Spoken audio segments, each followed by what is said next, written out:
Imagine pulling up to your own dock, ready for a peaceful afternoon on the water, only to hear sirens blaring like you're some criminal mastermind plotting world domination from a 12-foot fishing boat. But that's exactly what happened to Alex Rivera, the quiet new guy in Willow Creek Meadows. When the neighborhood's self-crowned queen of petty tyranny decided his little vessel was a threat to her iron-fisted empire of absurd rules. Alex had moved into the cul-de-sac 6 months earlier, chasing that American dream of a picket-fence suburb where kids ride bikes and barbecues sizzle on weekends. Willow Creek looked perfect on paper, manicured lawns, a sparkling community lake, and an HOA promising harmonious living. But harmony? Ha! It was more like a pressure cooker of passive-aggressive notes and fines for breathing too loudly. Alex, a freelance graphic designer in his mid-30s with a laid-back vibe and a knack for spotting BS from a mile away, kept his head down at first. He'd heard the whispers about Barbara Klein, the HOA president who'd turned the neighborhood into her personal fiefdom. Barbara was in her late 50s. With a perm that screamed, "I manage a PTA like a drill sergeant," always toting a tablet loaded with bylaws like it was the Constitution itself. She spoke in that saccharine tone reserved for people who say bless your heart while plotting your downfall. "We just want what's best for everyone," she'd coo at meetings, right before slapping someone with a $50 fine for a garden gnome that's too whimsical. It started innocently enough. Alex's house came with deeded access to a sliver of the lakefront, a grandfathered easement from before the HOA clawed its way into existence. He'd parked his modest base boat there one weekend, planning a solo fishing trip to unwind from client deadlines. No big deal. Right? Wrong. By Monday morning, the rumors were flying faster than mosquitoes at dusk. "Did you see that rusty eyesore Alex dragged in?" one neighbor texted in the group chat. "Probably full of contraband."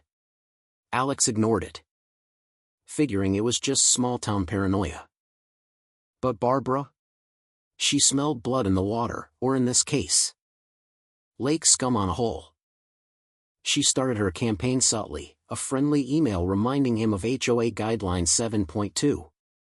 which vaguely banned unsightly recreational equipment on communal areas. Alex replied politely, attaching his deed. "This isn't communal, it's mine." Crickets. Then the passive-aggressive escalated. Notes appeared on his door, concerned about neighborhood aesthetics. "Let's chat." Signed with a smiley face that might as well have been a skull. Alex stayed cool, documenting everything on his phone. He wasn't the type to explode, he observed, like a chess player waiting for the opponent to overextend. But Barbara? Oh.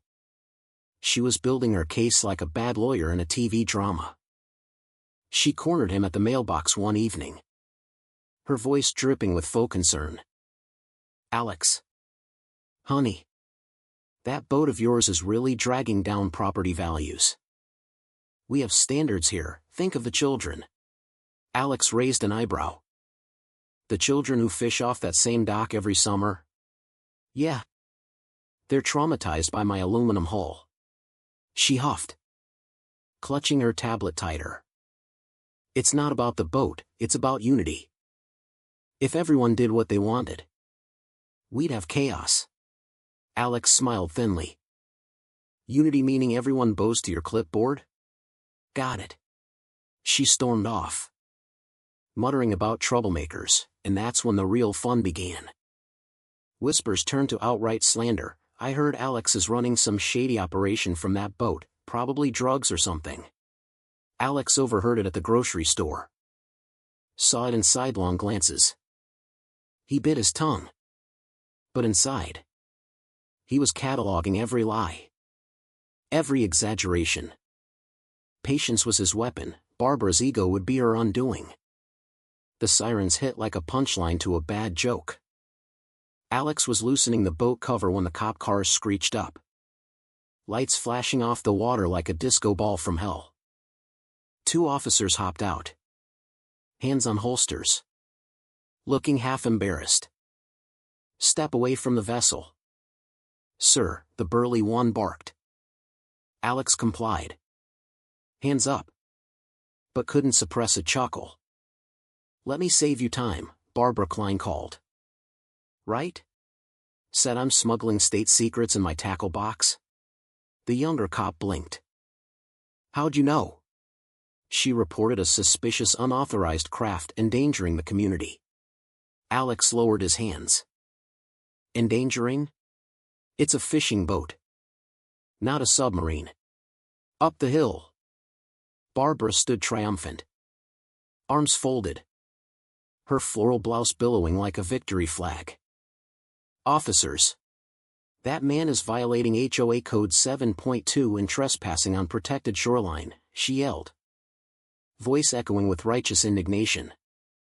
The cops approached, eyeing the boat like it might explode. "Got any ID or papers for this, buddy?"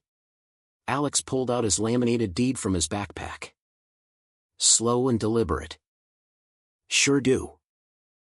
Original property survey, see the highlighted part? My lot includes this dock and mooring rights. Predates your HOA by a decade." Barbara marched down, face reddening. "That's outdated nonsense. We control the lake now, for safety." The older cop scanned the docks. "This is county stamped. Looks solid." Barbara spluttered. But it's ugly. It lowers our curb appeal." Alex smirked. "Curb appeal on water? Innovative." The cops exchanged glances. "Ma'am. No crime here unless you own the land." Barbara's eyes bulged. "I represent the community. We voted on this." Alex interjected mildly. "Actually, that vote failed last year. You were too busy finding Mrs. Patel for her non-regulation bird feeder." The cops shrugged. "Take it up in court." As they drove off, Barbara shot Alex a venomous glare. "This isn't over, Mr. Rivera. You'll regret defying the rules." Alex waved cheerfully. "Can't wait for the sequel." A week later, a neon yellow citation slapped onto his door like a badge of honor: immediate removal of unauthorized watercraft or face $100 daily fines. Barbara's signature loomed large, as if her penmanship alone could enforce it. Alex didn't rage, he researched. He dug into county records, HOA minutes, and, jackpot, discovered Barbara had been sending maintenance invoices for the Shoreline Fund to random residents, even those without lake access. Voluntary? Hardly. They read like demands, with threats of liens. Alex filed for small claims court, attaching his evidence. If she wants a fight over imaginary rules, let's make it official. Word spread quietly, a few neighbors texted support, but most stayed silent, fearing Barbara's wrath. She thrived on that fear, manipulating opinions with her community newsletters full of veiled digs. Certain residents prioritize personal hobbies over collective beauty. Sad. Court day dawned bright and unassuming, the kind of sunny morning that mocks impending drama. The courtroom was a bland box of oak panels and fluorescent hum. Judge Harlan, a no-nonsense vet with a mustache like a broom, presiding. Alex arrived early, binder in hand, suit pressed but casual. Barbara burst in 5 minutes late, towing a rolling case stuffed with printouts, her face a mask of flustered authority. "Your Honor. Traffic was atrocious, had to print urgent evidence." Judge Harlan eyed the clock.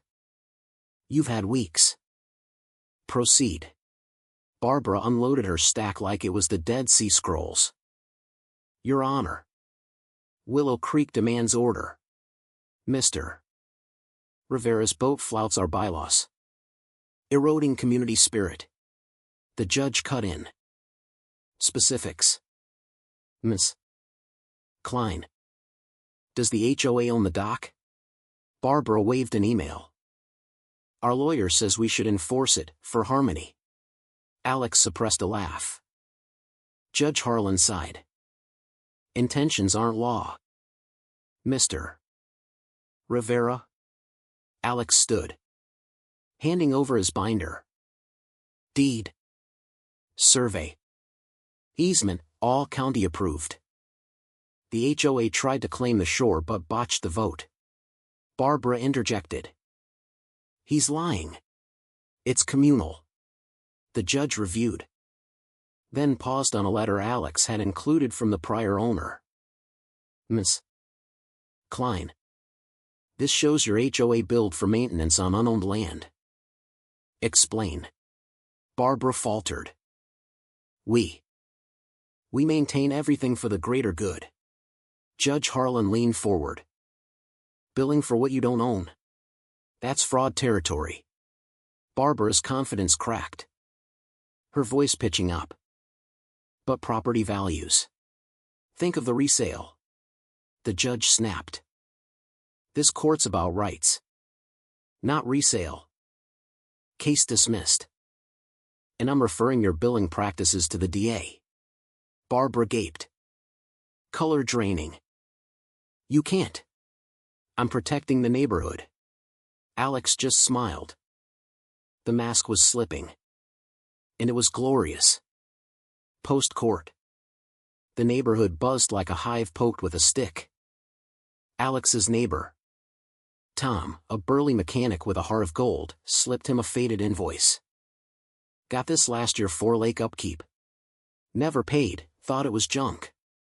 Alex's eyes widened. Pattern. He rallied a small group in his garage, Tom, Lisa the accountant, and Raj the IT whiz. Under a bare bulb. They poured over docs. Look, Lisa said. These invoices go to a P.O. box. Not HOA accounts. Raj hacked ethically, public records only. Decker Oversight LLC. Registered to Barbara alone. Payments funnel there. Tom whistled. She's pocketing fees for fake services. Alex mapped it, $18,000 siphoned over 2 years from scared residents. Blackmail by bureaucracy. They compiled packets, invoices, shell company filings, bank traces. Time to flip the script, Alex said. He met a detective downtown, handing over the dossier. Very interested, the cop nodded. This screams wire fraud. Barbara sensed the heat. A frantic email blasted, emergency meeting. Dispel vicious rumors. The group chuckled bitterly. Rumors? Like the ones she spreads about me being a smuggler? They distributed packets door to door. Whispers turning to nods of outrage.